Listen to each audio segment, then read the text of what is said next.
양동철이 혜정의 손목을 잡으며 속삭였어요. 내가 말이에요.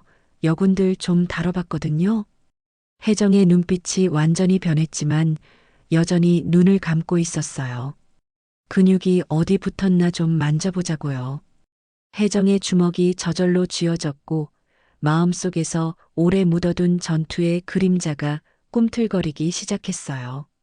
평온했던 스님에서 위험한 무언가로 변해가는 순간이었습니다. 본격적인 이야기가 시작하기 전에 구독과 좋아요는 무료니까 한 번씩 눌러주시면 이야기를 만드는데 큰 도움이 됩니다. 새벽 4시 깊은 산속 백담사 인근의 작은 암자에서 목탁 소리가 울려 퍼집니다. 여승혜정이 법당에서 새벽 예불을 드리고 있었어요. 34살의 혜정은 3년 전 이곳에 와서 조용한 수행 생활을 하고 있었습니다. 관세음보살, 관세음보살. 혜정의 목소리는 맑고 고요했어요. 하지만 염주를 굴리는 손목에는 특이한 실팔찌가 감겨 있었습니다. 검은색 실로 엮인 그 팔찌 안에는 작은 군번줄이 숨겨져 있었어요. 예불이 끝나자 혜정은 법당을 나와 마당 청소를 시작했습니다. 빗자루를 드는 자세, 걷는 모습, 몸을 구부리는 동작까지 모든 게 일반 스님들과는 달랐어요. 너무나 정확하고 절도 있었거든요. 혜정아, 오늘도 일찍 일어났구나. 절의 주지인 현묵 스님이 방에서 나오며 말했습니다. 66살의 현묵 스님은 혜정이 이곳에 온 첫날부터 무언가 범상치 않다는 걸 느꼈어요. 하지만 묻지 않았습니다. 네, 스승님. 좋은 아침입니다. 혜정이 합장하며 인사했어요. 목소리는 부드러웠지만 시선은 주변을 살피고 있었습니다. 마치 경계를 서는 것처럼 말이죠. 아침 공양 준비가 시작되었어요. 혜정은 채소를 다듬고 밥을 안치는 일을 맡았습니다. 칼을 다루는 솜씨가 예사롭지 않았어요. 정확하고 빨랐거든요. 혜정이 칼질 솜씨가 어디서 배운 거야? 다른 스님이 물어봤지만 혜정은 그저 미소만 지었어요. 그냥 집에서 어머니를 도우며 배웠습니다.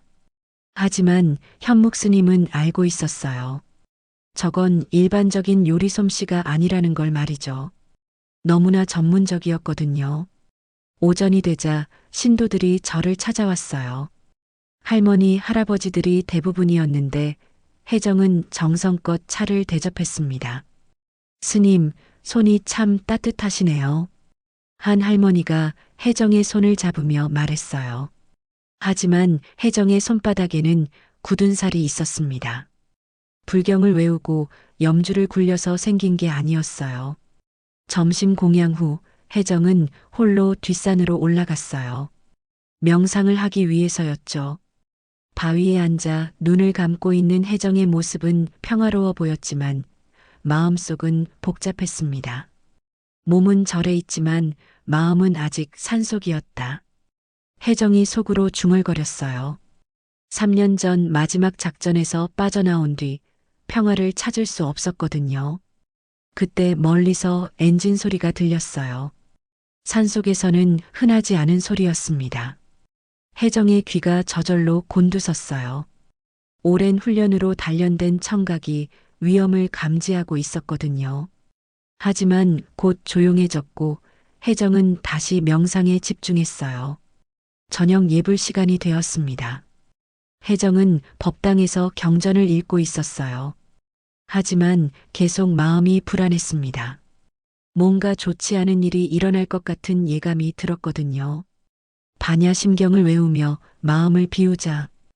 혜정이 스스로에게 말하며 경전에 집중했어요. 하지만 손목의 실팔찌가 자꾸 신경 쓰였습니다.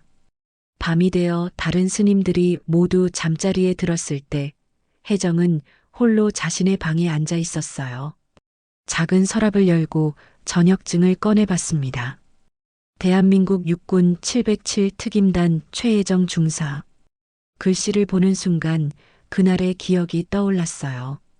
폭발음 비명소리, 그리고 동료의 마지막 모습까지 모든 게 생생했습니다. 혜정은 전역증을 다시 서랍에 넣고 실팔찌를 풀었어요. 안에 숨겨진 군번줄이 나타났습니다. 작지만 무겁게 느껴지는 그 금속 조각이 혜정의 과거를 말해주고 있었어요. 그날 팀원들을 지키지 못한 죄로 여기 왔는데 아직도 평화를 찾지 못하고 있구나. 혜정이 한숨을 쉬며 군번줄을 다시 실팔찌 안에 숨겼어요. 창밖으로 달빛이 비쳐 들어왔어요. 고요한 밤이었지만 혜정의 마음은 평온하지 않았습니다. 과거의 그림자가 계속 따라다니고 있었거든요. 새벽이 되면 또다시 평범한 스님의 일상이 시작될 거였어요. 하지만 혜정은 알고 있었습니다. 언젠가는 이 평화로운 일상이 깨질 수도 있다는 걸 말이죠. 혜정은 바닥에 누워 천장을 바라봤어요. 법당에서 들려오는 희미한 향 냄새가 마음을 조금은 진정시켜줬습니다. 하지만 완전히 잠들 수는 없었어요. 몸은 이미 평화를 잊은 지 오래였거든요. 그날 밤 혜정은 꿈을 꿨어요. 전투복을 입고 산속을 뛰어다니는 꿈이었습니다. 그리고 꿈속에서도 동료들을 구하지 못하는 자신의 모습을 봤어요. 새벽이 되어 목탁 소리가 울릴 때까지 혜정의 잠은 깊지 않았습니다. 그 다음 날 오전 10시쯤 절 입구에 검은색 세단 한 대가 멈춰 섰어요. 엔진 소리가 고요한 산사의 평화를 깨뜨렸습니다. 차에서 내린 남자는 40대 중반으로 보였는데 값비싼 정장을 입고 있었어요. 여기가 그 유명한 백담사 부속 암자구나. 백도진이 저를 둘러보며 중얼거렸어요. 건설업계에서 상당한 영향력을 가진 인물이었습니다. 최근 이 지역 일대를 매입해서 대규모 리조트를 지으려는 계획을 세우고 있었거든요.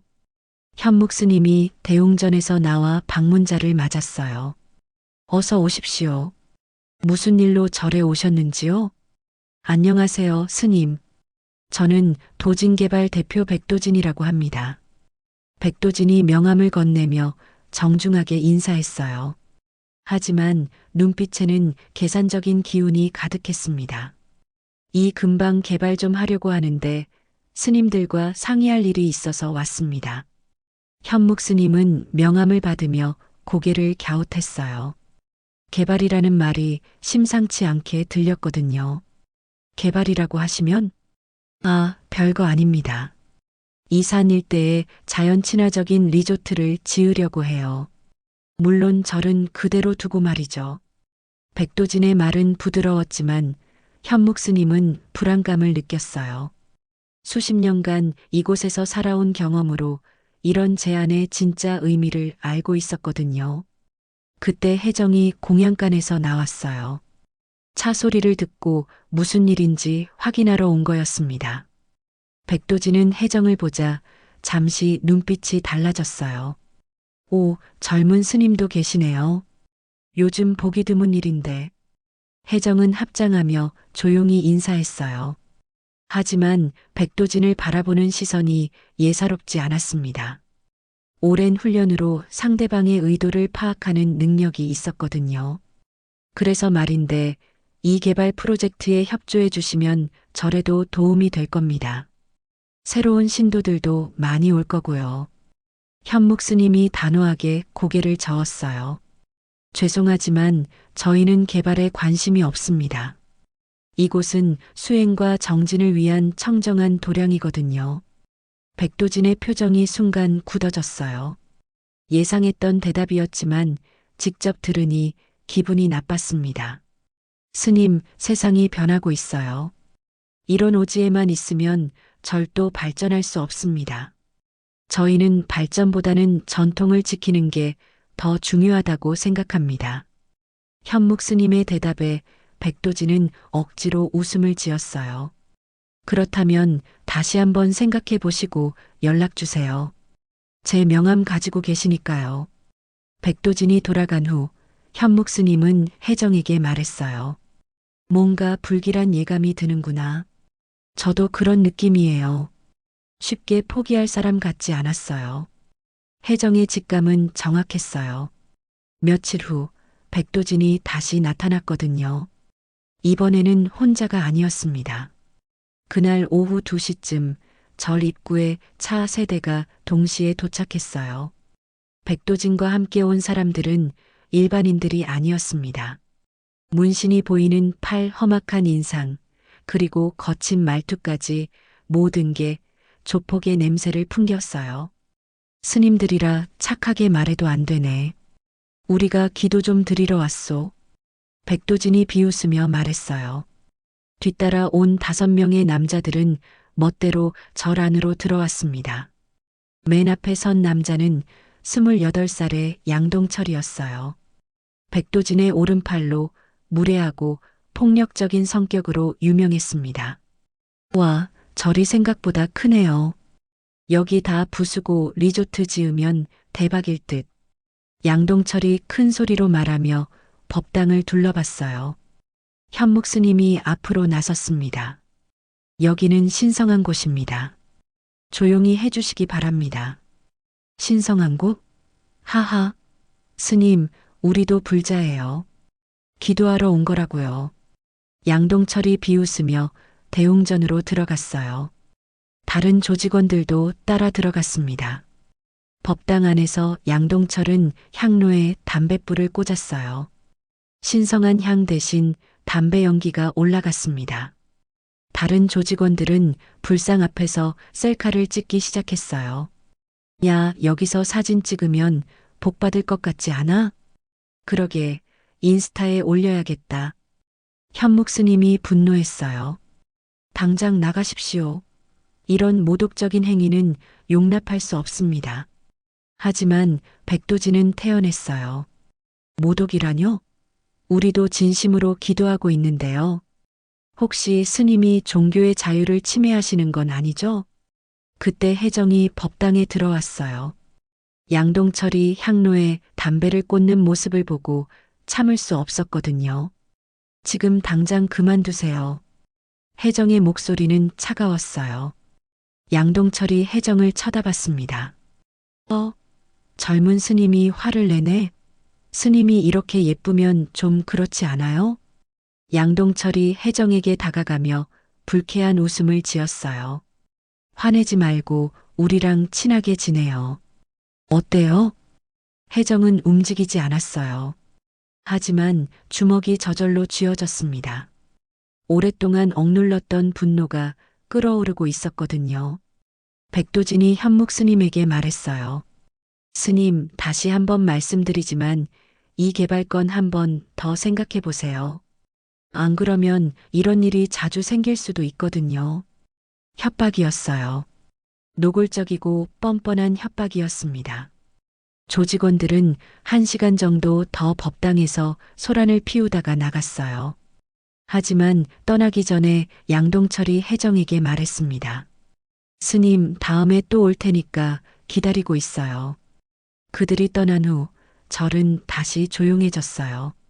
하지만 모든 게 달라져 있었습니다. 평화가 깨진 거예요. 양동철과 조직원들이 떠난 지 사흘이 지났습니다. 하지만 절의 분위기는 여전히 무겁고 불안했어요. 현묵 스님은 계속 걱정스러운 표정을 지었고 다른 스님들도 불안해했습니다. 혜정은 평소보다 더 일찍 일어나 새벽 예불을 드렸어요. 마음을 평온하게 하려고 노력했지만 쉽지 않았습니다. 양동철의 불쾌한 시선과 말투가 계속 머릿속에 맴돌았거든요. 관세음보살, 관세음보살. 염주를 굴리며 정진에 집중하려 했지만 손목의 실팔찌가 자꾸 신경 쓰였어요. 안에 숨겨진 군번줄이 무겁게 느껴졌습니다. 그날 오전 11시쯤 또다시 차 소리가 들렸어요. 혜정의 몸이 저절로 긴장됐습니다. 이번에는 차 2대였어요. 양동철이 백도진 없이 조직원 4명과 함께 왔습니다. 저번보다 더 당당하고 거만한 모습이었어요. 스님들 안 계시나요? 인사나 하러 왔는데. 양동철이 큰 소리로 외쳤어요. 현묵 스님이 방에서 나왔습니다.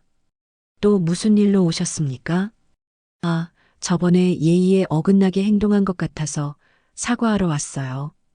양동철의 말은 사과였지만 톤은 전혀 미안해하지 않았어요. 오히려 비웃는 듯한 표정이었습니다. 사과는 받겠습니다. 이제 돌아가 주세요. 현묵 스님이 단호하게 말했지만 양동철은 움직이지 않았어요. 아직 사과가 끝나지 않았어요.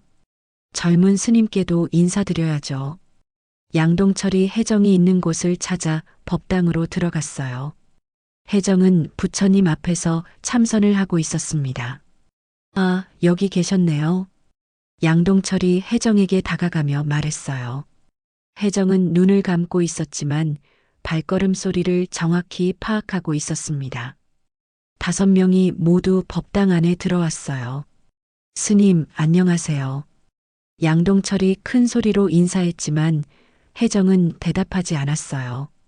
참선에 집중하려고 노력했습니다. 무시하시나요? 예의 없으시네. 양동철이 비웃으며 혜정 앞에 무릎을 꿇었어요. 마치 절을 하는 것처럼 보이게 하면서 말이죠. 스님이 이렇게 예쁘면 반칙이지요. 이 절에만 있지 말고 세상 구경 좀 해봐요. 혜정의 눈꺼풀이 살짝 떨렸어요. 하지만 여전히 눈을 뜨지 않았습니다. 양동철이 더 가까이 다가왔어요. 혜정의 코앞까지 얼굴을 들이밀었습니다. 저 말 들려요? 아니면 귀가 안 들리시나? 그러면서 양동철은 혜정의 염주에 손을 뻗었어요. 염주를 만지작거리며 일부러 혜정의 손가락을 스쳤습니다. 이 염주 참 예쁘네요. 어디서 구하셨어요? 혜정의 몸이 미세하게 경직됐어요. 다른 사람이 함부로 만져서는 안 되는 신성한 물건이었거든요. 양동철은 혜정의 반응을 보고 더욱 기세등등해졌어요. 스님, 너무 경직되지 마세요. 세상에는 재미있는 일이 많다고요. 그러더니 무릎을 꿇고 절하는 척하면서 혜정의 손등을 슬쩍 건드렸어요. 마치 실수인 것처럼 자연스럽게 말이죠. 혜정의 눈이 번쩍 떠졌어요. 하지만 곧 다시 감았습니다. 마음속에서는 분노가 끓어오르고 있었거든요. 손이 참 곱네요. 평생 일 안 하고 사신 것 같은데? 양동철이 더욱 대담해졌어요. 이번에는 혜정의 손목을 살짝 잡으려 했습니다. 잠깐만, 이 팔찌 뭐예요? 실로 만든 건가? 양동철이 혜정의 실팔찌를 만지려는 순간 혜정의 몸이 반사적으로 움찔했어요. 군번줄이 들킬 뻔했거든요. 아, 놀라셨네요. 제가 갑자기 만져서 죄송해요. 양동철은 전혀 미안해하지 않았어요. 오히려 혜정의 반응을 재미있어 했습니다. 그때 양동철이 혜정의 귀에 속삭였어요. 내가 말이에요. 여군들 좀 다뤄봤거든요. 근육이 어디 붙었나 좀 만져보자고요. 혜정의 눈빛이 완전히 변했어요. 하지만 여전히 눈을 감고 있었습니다. 마음속에서는 오래 묻어둔 전투의 그림자가 꿈틀거리고 있었어요.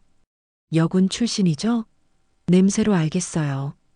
군대 냄새가 나거든요. 양동철의 말에 혜정의 주먹이 저절로 쥐어졌어요. 하지만 참았습니다. 주먹을 주셨네요. 화나셨나요? 양동철이 혜정의 주먹을 보고 웃었어요. 스님이 주먹을 쥐면 안 되죠. 자비를 베풀어야 하는 거 아닌가요? 현묵 스님이 법당으로 들어왔어요. 상황이 심상치 않다는 걸 느꼈거든요. 지금 뭘 하고 계신 겁니까? 아, 스님. 그냥 인사하고 있었어요. 젊은 스님이 참 인상이 좋으시네요. 양동철이 태연하게 대답했어요. 현묵 스님이 혜정을 보니 온몸이 떨리고 있었어요. 분노로 떨고 있는 게 분명했습니다. 혜정아, 괜찮니? 현묵 스님의 목소리에 혜정이 천천히 눈을 떴어요.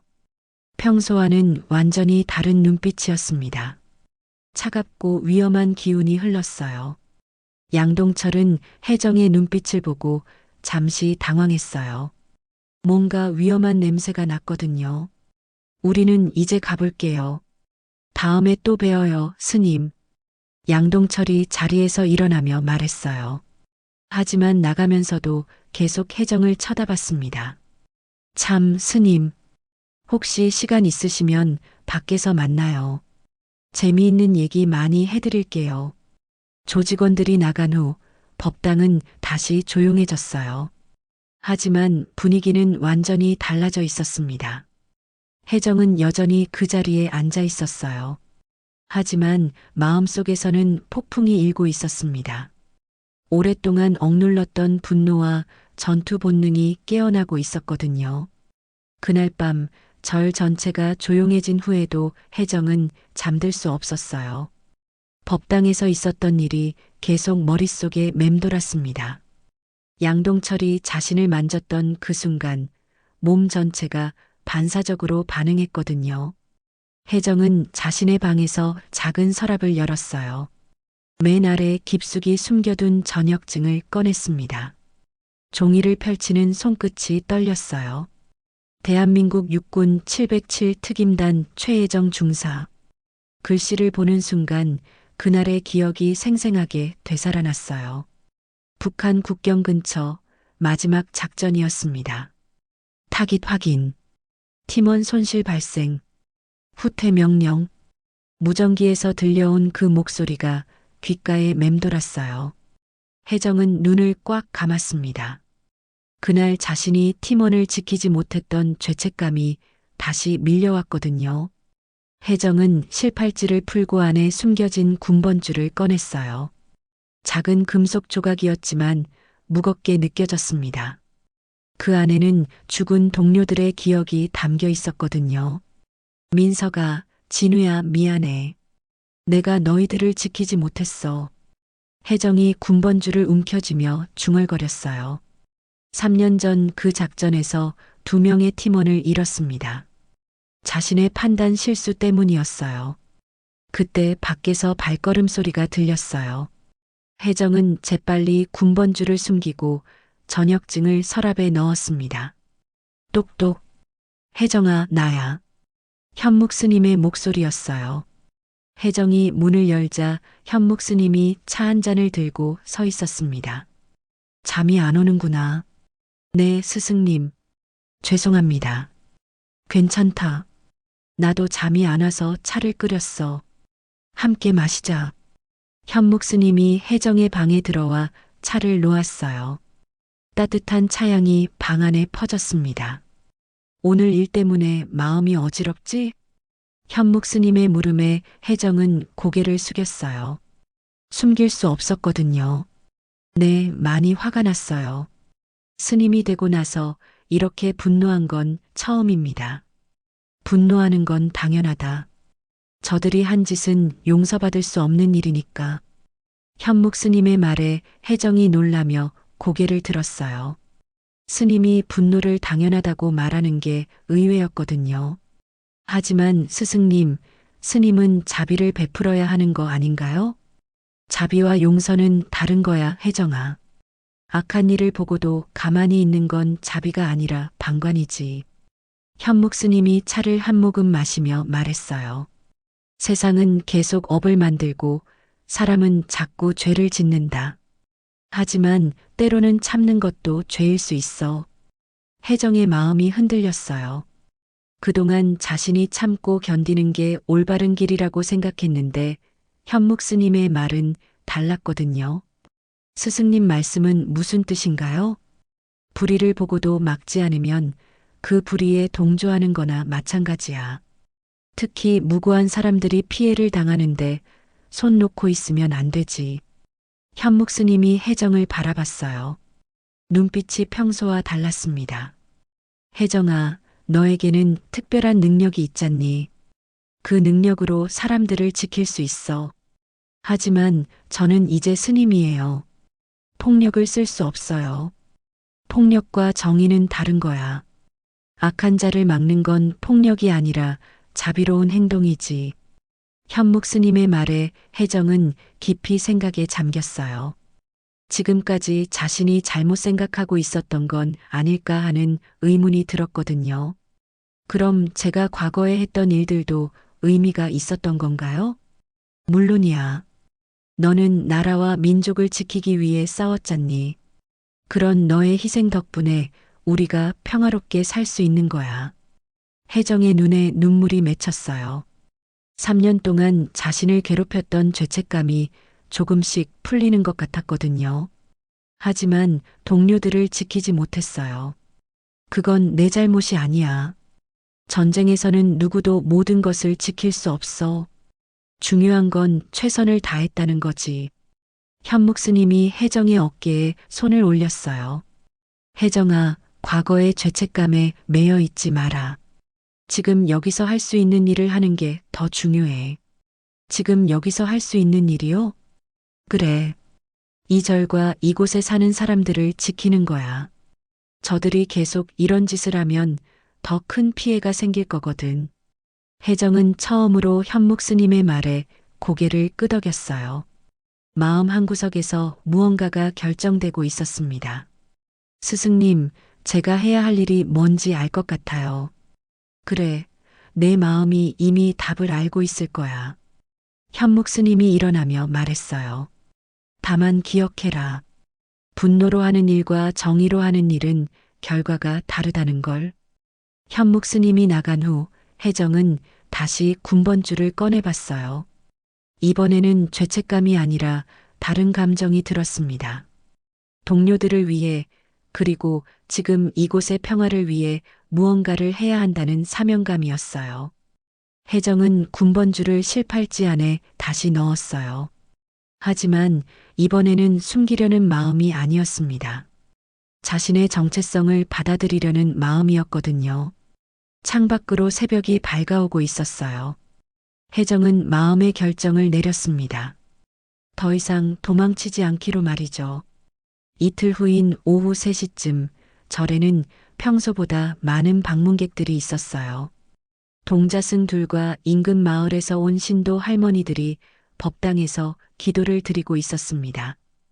평화로운 오후였죠. 그런데 갑자기 절 입구에서 큰 소리가 들렸어요. 트럭 한 대와 승용차 3대가 동시에 들어왔습니다. 백도진이 이번에는 대규모 인원을 데리고 온 거였어요. 절 좀 때려 부수면 허가서 나올 줄 알았지. 백도진이 차에서 내리자마자 큰 소리로 외쳤어요. 뒤따라 내린 조직원들은 10명이 넘었습니다. 모두 곡괭이와 삽, 망치 같은 도구들을 들고 있었어요. 현묵 스님이 급히 나왔어요. 이게 무슨 짓입니까? 지금 당장 나가세요. 나가라고요? 스님, 우리가 참을성 있게 기다렸는데 계속 무시하시더라고요. 백도진이 비웃으며 말했어요. 양동철이 조직원들에게 손짓했습니다. 형님 말씀대로 좀 정리해 봅시다.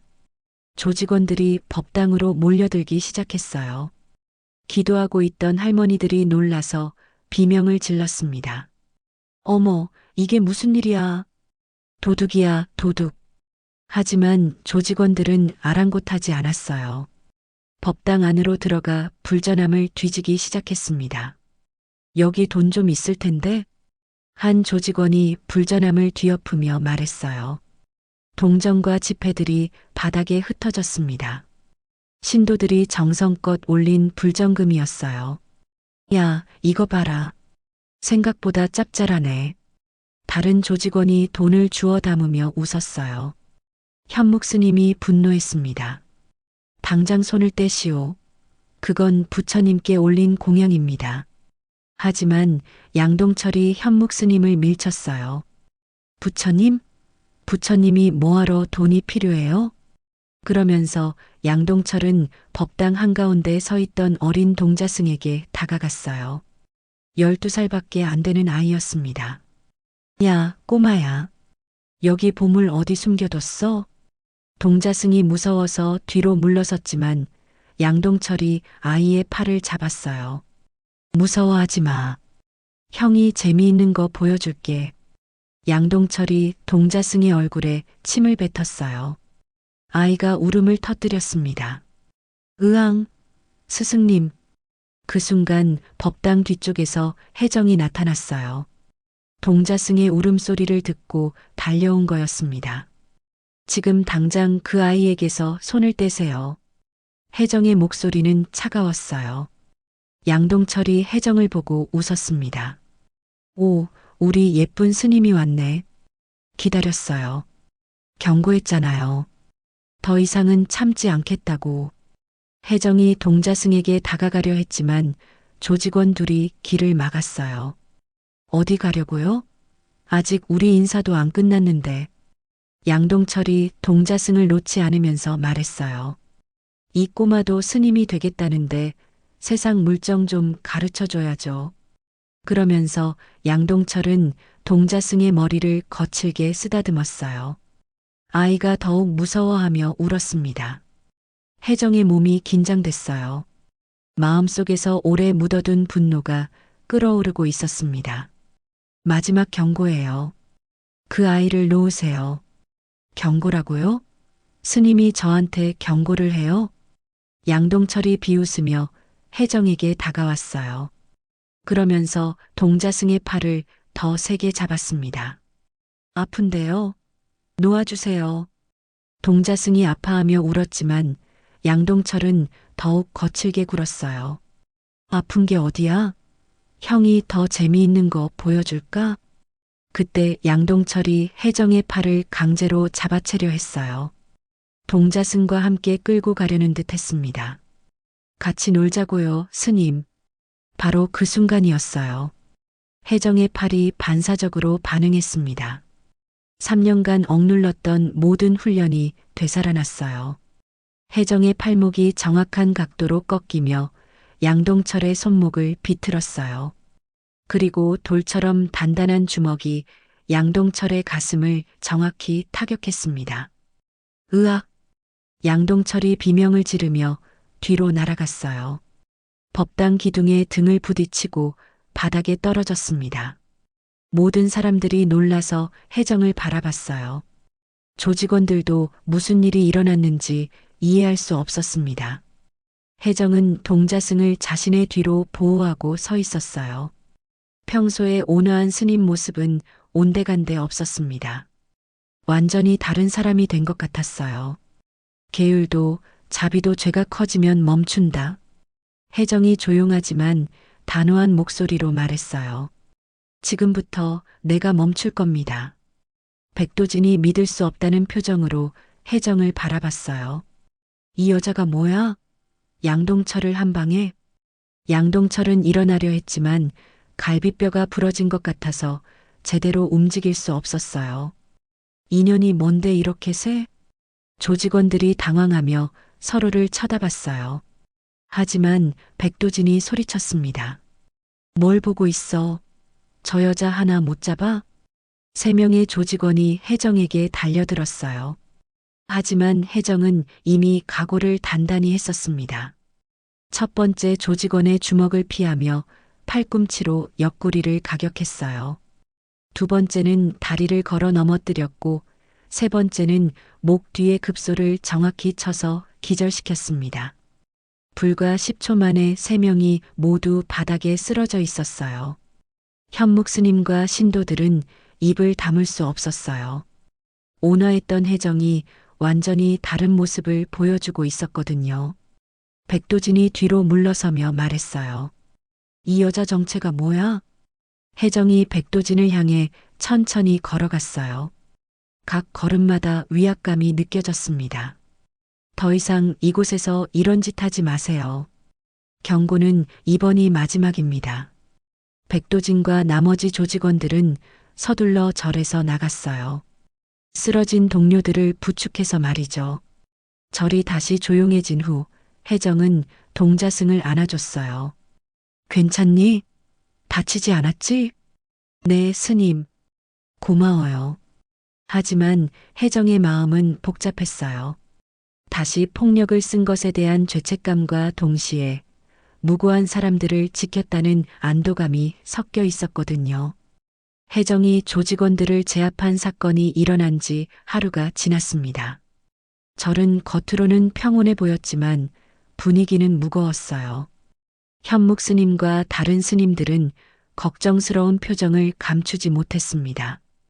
그날 오전 9시쯤 경찰차 한 대가 절에 도착했어요.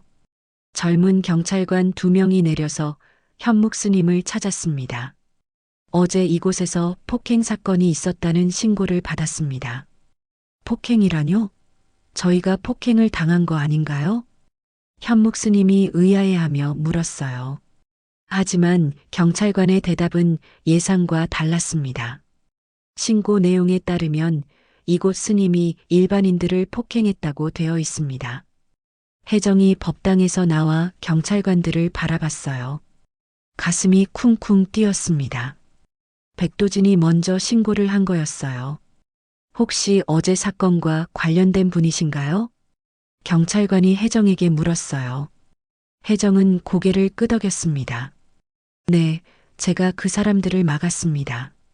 그럼 조사를 위해 서에 한번 와주셔야겠습니다. 경찰관의 말에 현묵 스님이 앞으로 나섰어요. 경찰관님, 저희가 피해자입니다. 그 사람들이 절에 와서 난동을 부리고 어린 동자승까지 괴롭혔거든요. 그런 내용도 함께 조사하겠습니다. 일단은 양쪽 이야기를 다 들어봐야 하니까요. 혜정은 경찰서에 가는 것보다 더 걱정되는 게 있었어요. 자신의 정체가 드러날까봐 두려웠거든요. 그날 오후 더 큰 문제가 생겼어요. 지역 신문사 기자가 저를 찾아온 거였습니다. 안녕하세요. 저는 강원일보 김 기자입니다. 어제 있었던 사건에 대해 취재하려고 왔습니다. 기자는 카메라를 들고 있었어요. 혜정은 급히 법당 뒤로 숨었습니다. 스님이 조폭들을 제압했다는 게 사실인가요? 어떤 무술을 배우신 건가요? 기자의 질문이 계속 이어졌어요. 현묵 스님은 최대한 조심스럽게 대답했습니다. 그냥 자기 방어였습니다. 특별한 건 없었어요. 하지만 기자는 만족하지 않았어요. 목격자들 말로는 전문가 수준이었다고 하던데요. 혹시 그 스님과 직접 얘기할 수 있을까요? 혜정은 더 이상 견딜 수 없었어요. 기자와 마주치면 신분이 노출될 위험이 있었거든요. 조용히 뒷문으로 나가 절을 떠났습니다. 버스 정류장에서 기다리는 동안 혜정의 마음은 복잡했어요. 이렇게 도망치는 게 맞는 건지 확신이 서지 않았습니다. 시내로 가는 버스에 올라탄 혜정은 맨 뒷자리에 앉았어요. 창밖으로 절이 있는 산이 멀어져 갔습니다. 내가 또 도망치는 건가? 혜정이 속으로 중얼거렸어요. 3년 전에도 이렇게 도망쳤었거든요. 동료들을 지키지 못한 죄책감 때문에 군대를 떠났던 것처럼 말이죠. 버스가 시내에 도착하자 혜정은 공원 벤치에 앉았어요. 사람들이 많이 다니는 곳이었지만 마음은 외로웠습니다. 혜정은 가방에서 작은 상자를 꺼냈어요. 절을 떠날 때 챙겨온 전우의 유품이었습니다. 상자를 열자 낡은 인식표와 작은 사진이 나왔어요. 사진 속에는 혜정과 함께 웃고 있는 2명의 남자가 있었어요. 민석과 진우였습니다. 마지막 작전에서 목숨을 잃은 동료들이었어요. 민석아, 진우야. 나 또 도망쳤어. 혜정이 사진을 보며 눈물을 흘렸어요. 그때도 너희들을 지키지 못했는데 이번에도 절과 스승님을 버리고 도망쳤어. 혜정은 민석이 마지막에 한 말을 떠올렸어요. 혜정아, 우리는 무고한 사람들을 지키기 위해 싸우는 거야. 그게 우리의 사명이잖아. 그때 진우도 말했었어요. 포기하지 마, 혜정아. 누군가는 악한 자들을 막아야 해. 혜정의 가슴이 뜨거워졌어요. 동료들이 목숨을 바쳐 지키려 했던 가치를 자신이 저버리고 있는 것 같았거든요. 난 전투를 피해 이곳에 왔다. 혜정이 혼잣말을 했어요. 하지만 불의를 피해선 안 되는 거였어. 혜정은 민석과 진우의 사진을 가슴에 꼭 안았어요. 전우가 있었다면 지금 날 어떻게 봤을까? 답은 뻔했어요. 동료들은 분명히 끝까지 싸우라고 했을 거예요. 무고한 사람들을 지키라고 말이죠. 혜정은 사진을 다시 상자에 넣고 일어났어요. 마음의 결정이 섰습니다. 미안해, 민서가, 진우야.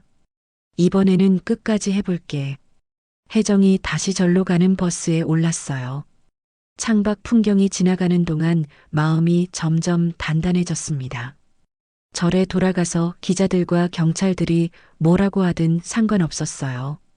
중요한 건 자신이 지켜야 할 것들을 끝까지 지키는 거였거든요. 버스 안에서 혜정은 실팔찌를 만졌어요. 안에 숨겨진 군번줄이 느껴졌습니다. 이제는 부끄러운 과거가 아니라 자랑스러운 정체성이었어요. 이번에는 도망치지 않겠어. 혜정이 다짐하며 창밖을 바라봤어요. 해가 서산으로 기울어가고 있었지만 혜정의 마음은 새로운 아침을 맞는 기분이었습니다. 절로 돌아가는 길에 혜정은 생각했어요. 백도진과 양동철이 분명히 더 큰 일을 계획하고 있을 거라고 말이죠. 하지만 이번에는 준비가 되어 있었습니다. 동료들의 뜻을 이어받아 마지막까지 싸울 각오가 되어 있었거든요. 그날 새벽 혜정이 절로 돌아왔을 때 분위기는 심상치 않았어요. 현묵 스님이 심각한 표정으로 혜정을 맞았습니다. 혜정아, 큰일 났다. 백도진이 오늘 오후에 저를 완전히 부수겠다고 협박해왔어. 무슨 말씀이세요? 굴삭기를 가져와서 법당을 철거하겠다는 거야. 허가 없이는 못 막는다면서. 혜정의 얼굴이 굳어졌어요. 예상했던 일이었지만 막상 들으니 분노가 치밀었습니다. 스승님, 경찰에는 신고하셨나요? 했지만 소용없어. 백도진이 가짜 허가서를 만들어 놨더라고. 관청에서도 어쩔 수 없다는 입장이야. 현묵 스님의 목소리에는 절망감이 묻어 있었어요. 다른 스님들과 신도들은 모두 피신시켰어. 너도 안전한 곳으로 가거라. 하지만 혜정은 고개를 저었어요. 안 돼요. 저는 여기 남을 거예요. 혜정아, 위험해. 저들이 정말 저를 부술 작정이야. 그래서 더욱 막아야죠. 이곳은 제게도 소중한 곳이거든요. 혜정의 눈빛이 단단해졌어요. 이번에는 절대 물러서지 않을 각오였습니다. 오후 3시쯤 절 입구에서 굉음이 들렸어요. 굴삭기 1대와 트럭 2대, 그리고 승용차 3대가 일렬로 들어왔습니다. 백도진이 정말로 대규모 철거 작업을 위해 온 거였어요. 굴삭기에서 내린 기사와 함께 15명의 조직원들이 나타났어요. 모두 헬멧을 쓰고 작업복을 입어서 마치 정식 철거 업체처럼 보였습니다. 자, 이제 시작하자. 백도진이 큰 소리로 외쳤어요. 양동철은 아직 갈비뼈가 아파서 붕대를 감고 있었지만 복수심에 불타는 눈빛이었습니다. 형님, 저 스님년부터 처리하고 시작합시다. 현묵 스님이 법당 앞에 서서 막아섰어요. 안 됩니다. 이곳은 100년 넘은 전통 사찰입니다. 하지만 백도진은 비웃었어요. 전통? 돈 안 되는 전통이 뭔 소용이야? 백도진이 굴삭기 기사에게 손짓했어요. 시작해. 굴삭기가 시동을 걸고 법당을 향해 다가가기 시작했어요. 거대한 철제팔이 법당 지붕을 향해 올라갔습니다. 바로 그때였어요. 법당 뒤쪽에서 혜정이 나타났습니다. 하지만 평소와는 완전히 다른 모습이었어요. 법의 위에 검은색 조끼를 입고 있었고 머리에는 검은색 두건을 둘렀어요. 그리고 손목에는 더 이상 실팔찌가 아닌 군번줄이 선명하게 보였습니다. 잠깐. 혜정의 목소리는 차가웠어요. 굴삭기 기사가 작업을 멈추고 혜정을 바라봤습니다. 백도진이 혜정을 보고 코웃음을 쳤어요. 이제 와서 뭘 하겠다고? 혜정이 천천히 백도진에게 다가갔어요. 걸음걸이가 평소와 완전히 달랐습니다. 마치 전장에서 걷는 군인 같았어요. 난 이미 죽었던 병기였소. 혜정의 말에 조직원들이 웅성거렸어요. 뭔가 심상치 않다는 걸 느꼈거든요. 다시 살아왔습니다. 혜정이 말을 마치자마자 몸이 움직였어요. 가장 가까이 있던 조직원에게 번개처럼 달려들었습니다. 첫 번째 조직원은 무슨 일이 일어났는지도 모르고 바닥에 쓰러졌어요. 혜정의 정확한 타격에 의식을 잃은 거였습니다. 뭐야, 저 여자. 두 번째와 세 번째 조직원이 동시에 덤벼들었지만 혜정은 이미 다른 차원의 움직임을 보여주고 있었어요. 한 명의 팔을 잡아 관절을 꺾으면서 동시에 다른 한 명의 다리를 걸어뜨렸습니다. 두 명이 동시에 바닥에 떨어졌어요. 어떻게 저렇게 빨라?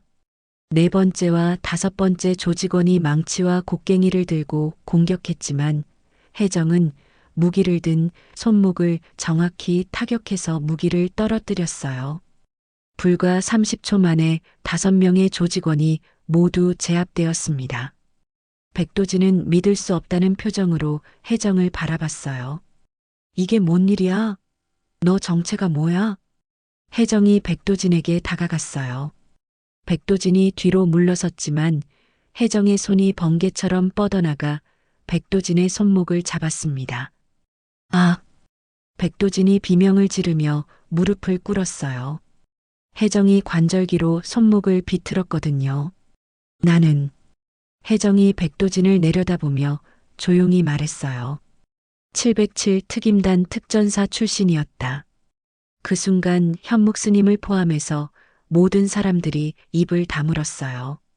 707 특임단은 군 최고의 특수부대였거든요. 이제 알겠소? 혜정이 백도진의 손목에 힘을 더 주었어요. 왜 당신들을 막을 수 있는지 말이요. 양동철이 무서워서 뒤로 물러섰어요. 나머지 조직원들도 마찬가지였습니다.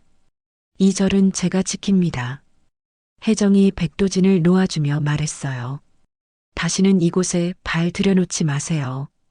경고는 이번이 마지막입니다. 백도진이 손목을 부여잡고 일어났어요. 완전히 굴복한 표정이었습니다. 알겠습니다. 다시는 안 옵니다. 조직원들이 쓰러진 동료들을 부축해서 서둘러 절을 떠났어요. 굴삭기도 철수했습니다. 모든 게 끝난 후 절은 다시 조용해졌어요. 혜정은 검은 조끼를 벗고 다시 평범한 법의를 입었습니다. 현묵 스님이 다가와 말했어요. 혜정아, 고마웠다. 아니에요, 스승님. 제가 해야 할 일을 한 것뿐이에요. 혜정의 마음은 평온했어요. 드디어 자신의 정체성을 완전히 받아들인 기분이었거든요. 백도진과 조직원들이 완전히 물러간 지 일주일이 지났습니다. 절은 다시 평온을 되찾았지만 이전과는 완전히 다른 분위기였어요. 혜정의 정체가 알려진 후 많은 변화가 있었거든요. 제일 먼저 달라진 건 기자들의 태도였습니다. 처음에는 센세이션을 노리고 왔던 기자들이 혜정의 진짜 정체를 알고 나서는 오히려 조심스러워했어요. 707 특임단 출신이시라니 정말 대단하십니다. 하지만 더 이상 취재는 하지 않겠습니다. 강원일보 김 기자가 정중하게 인사하며 돌아갔어요. 다른 기자들도 마찬가지였습니다. 국가 기밀과 관련된 부분이 있을 수 있다는 걸 알았거든요. 더 놀라운 건 마을 주민들의 반응이었어요. 혜정이 절을 지킨 소식이 마을 전체에 퍼지자 주민들이 하나둘씩 절을 찾아왔습니다. 스님, 정말 고맙습니다. 저희 마을을 지켜주셔서요. 60대 할아버지가 혜정에게 깊이 인사했어요. 뒤따라 온 할머니들도 마찬가지였습니다. 그 백도진이란 놈이 우리 마을에도 말썽을 많이 부렸거든요. 스님이 혼내주셔서 속이 다 시원했어요. 며칠 후에는 마을 이장이 직접 찾아왔어요.